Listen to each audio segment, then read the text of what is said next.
কিছুটা পরিমাণে নারকেল কোড়া আছে, আর কিছুটা মানে হাফ আছে হাফ আছে মুড়ি খাওয়া হয়েছে। এখানে আছে সুজি, ময়দা, চালের গুঁড়ো, ঠিক আছে। গোপাল পুজোর বাতাসা, কাজু কিশমিশ ভিজিয়ে রেখেছি, যেহেতু বাতাসা ছিল তাই। এবার দুধটা দিয়ে ভালো করে ব্যাটারটা আমি গুলিয়ে নেব। দিয়ে দেবো আমুল দুধ, দিয়ে দেবো একটু পরিমাণে লবণ স্বাদ ওঠার জন্য। দুধ দিয়ে ভালো করে গুলিয়ে নেব, লাগলে আরেকটু দেব, অল্প করে দিয়েছি যেহেতু সুজি আছে।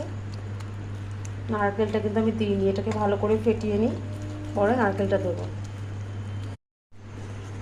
অনেকক্ষণ ধরে এটাকে একটু ফেটিয়ে নেব ভালো করে, তারপরে 10-15 মিনিট একটু রেস্টে রাখবো যেহেতু সুজি আছে। এবার দিয়ে দেবো ওপর থেকে কাজু কিশমিশগুলো।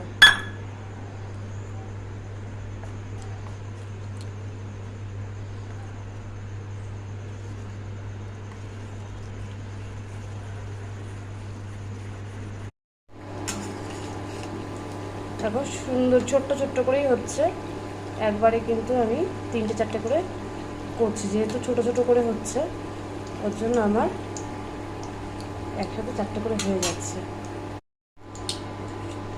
সুন্দর দেখো 4টে একবারে করে নিয়েছি, তাড়াতাড়ি হয়ে যাবে।